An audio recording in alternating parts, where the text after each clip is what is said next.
Shrimad home remedies में आपका स्वागत है। और हम आपको बताएंगे कि ओशो के अनुसार पत्रकारिता क्या होना चाहिए, व्यवसाय या एक क्रांति। ओशो के अनुसार पत्रकारिता सिर्फ एक व्यवसाय नहीं होना चाहिए,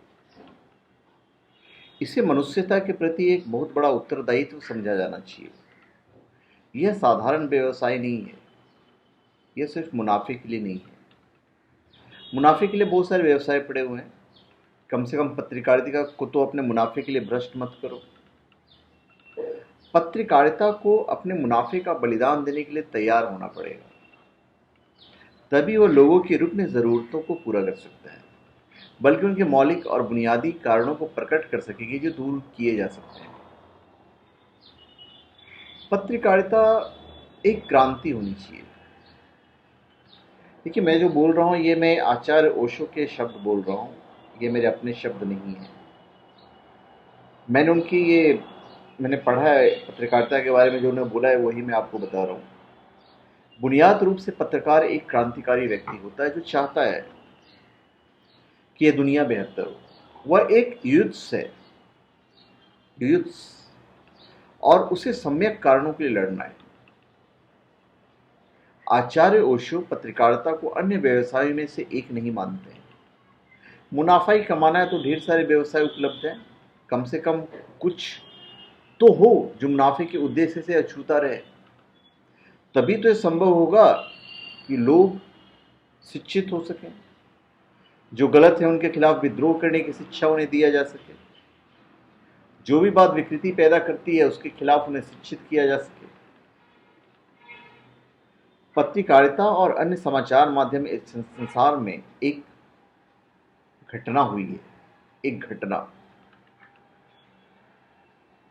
ओशो के टाइम पे एक नई घटना थी। इस तरह की कोई प्रणाली गौतम बुद्ध और जीसस के टाइम पे नहीं थी। उस वक्त जो दुर्घटनाएं होती थी उनमें हमें कुछ पता ही नहीं, क्योंकि उस समय कोई समाचार माध्यम नहीं था। समाचार माध्यमों के आगमन से बिल्कुल ही नई बात पैदा हुई।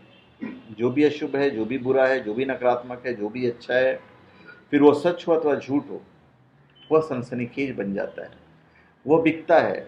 लोगों की उत्सुकता होती है। बलात्कार में, हत्या में, रिश्वत में, सब तरह के आपराधिक कृत्यों में, दंगे फसादों में। चूंकि लोग इस तरह के समाचारों की मांग करते हैं, इसलिए तुम संसार में जो भी अशुभ घटा है उसे इकट्ठा करते हो। फूलों का विस्मरण हो जाता है, केवल कांटे ही कांटे याद रह जाते हैं और फिर उनको बड़ा करके दिखाया जाता है। अगर तुम उन्हें नहीं खोज पाते हो तो तुम उन्हें पैदा करते हो, क्योंकि अब तुम्हारी एकमात्र समस्या है कि बिक्री कैसे हो। अतीत में हमें उन्हीं समाचारों का पता चलता है जिन्हें शुभ समाचार कहें। शस्त्रों में चोरों या हत्यारों के संबंध में कुछ भी नहीं लिखा जाता था। शास्त्र, जो हमारे शास्त्र लिखे रहते थे, बड़े बड़े शास्त्र लिखे गए, पुराण लिखे गए, काव्य लिखे गए, तो वहां चोरों या हत्यारों के संबंध में कुछ भी नहीं लिखा जाता था। वही एकमात्र साहित्य था। पत्रकारिता ने अपराधियों के महान बनने की संभावना के द्वार खोल दिए। अभी स्वीडन में पिछले दिनों की घटना घटी, और इस तरह घटनाएं घटती रहती है कि एक आदमी ने एक अजनबी की हत्या कर दी और अदालत ने उस हत्यारे से कहा, या हत्यारे ने कहा कि मैं अपना नाम समाचार पत्रों में प्रथम पृष्ठ पर देखना चाहता हूँ। इस तरह की आम घटनाएं होती रहती है। मेरी एकमात्र इच्छा यह थी कि अखबारों में अपना नाम छपा हुआ देख लूं। मेरी इच्छा पूरी हुई। यह सब गलत बातों पर ध्यान देने के कारण है। इसी वजह से एक बड़ा ही विचित्र व्यक्तित्व पैदा हो रहा है। समाचार माध्यमों को कुछ चीजों का बहिष्कार करना चाहिए जिनसे परिध पैसे होते हैं, लोगों के प्रति अमानवीयता पैदा होती है। लेकिन इनका निषेध करने के बजाय तुम उनसे मुनाफा कमाते हो, उनके बल पर समृद्ध होते हो, बिक्री बढ़ाते हो, परंतु इस बात को जरा भी नहीं ध्यान देते कि इसका अंतिम परिणाम क्या होगा। पुराने अर्थशास्त्र की धारणा थी कि मांग होने पर पूर्ति होती है, लेकिन नवीन अन्वेषण बताते हैं कि जहां पूर्ति होती है वहां धीरे धीरे मांग पैदा हो जाती है। पत्रकारिता को न मात्र लोगों की जरूरतों को पूरा करने की ओर ध्यान देना चाहिए, बल्कि उसे स्वस्थ पूर्ति भी पैदा करनी चाहिए। जो लोगों में स्वस्थ मांग पैदा करे, लोग विज्ञापन क्यों देते हैं?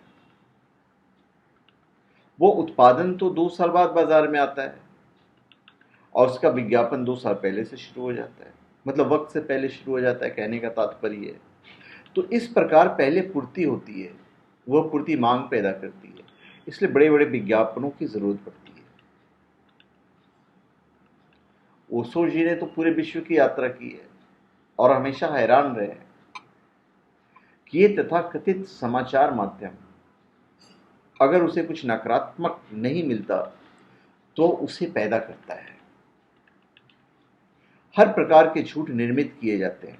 वो लोगों के दिमाग में ख्याल पैदा नहीं करता कि हमारी प्रगति हो रही है, हम विकसित हो रहे हैं, हमारे भविष्य में इससे बेहतर मनुष्यता होगी। वो सिर्फ यही ख्याल पैदा करती है कि रात घनी से घनी होती चली जाएगी। समाचार पत्र, आकाशवाणी के प्रसारण, दूरदर्शन, फिल्मों पर एक नज़र डालें, टीवी चैनलों पर नज़र डालें तो ऐसा लगता है कि अब नर्क की ओर जाने के सिवाय कोई रास्ता ही नहीं बचा है। अखबार में अगर कुछ हिंसा नहीं हुई, कहीं कोई आगजनी नहीं हुई, कहीं कोई लूटपाट नहीं हुई, कोई डाका नहीं पड़ी, कोई युद्ध नहीं हुआ, कहीं बम नहीं फटा, तो अखबार पढ़कर कहते हैं कि यार कोई खबर ही नहीं है। अरे क्या हम और आप इसकी प्रतीक्षा कर रहे थे? क्या हम और आप सुबह उठकर यही अपेक्षा कर रहे हैं कि ऐसी घटना हो? कोई समाचार ही नहीं है। हमको आपको लगता है कि अखबार में जो खर्च किए हैं, अखबार में जो खर्च किए गए हैं वे व्यर्थ गए। अखबार हमारे लिए छपते हैं, आपके लिए छपते हैं, इसलिए अखबार वाले भी अच्छी खबर नहीं छापते।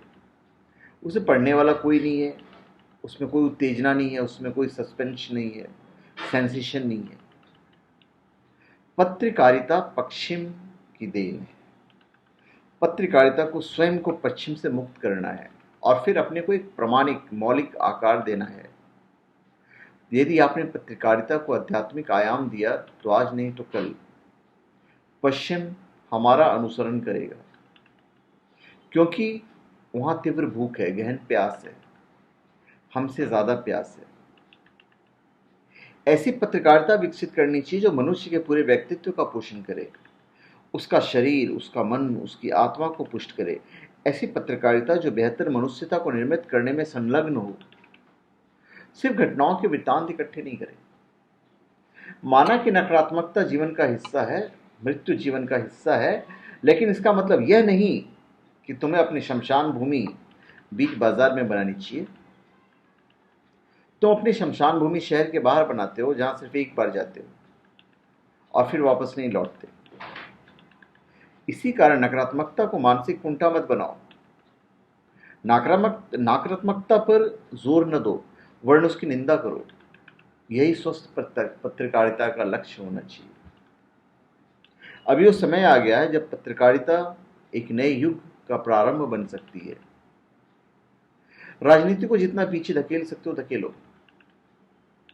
पत्रकारिता में बड़ी से बड़ी क्रांति करने की क्षमता है, बशर्ते भारत में अलग किस्म की पत्रकारिता पैदा हो जो राजनीति से नियंत्रित नहीं हो, लेकिन देश के प्रज्ञावान लोग द्वारा प्रेरित हो। पत्रकारिता का मूल कार्य होना चाहिए प्रज्ञावान लोगों को और उसकी प्रज्ञा को प्रकट करने का। ये सारी चीज़ें मैं ओशो के हिसाब से कह रहा हूँ, रजनीश ओशो के हिसाब से कह रहा हूँ, भगवान रजनीश के हिसाब से कह रहा हूँ।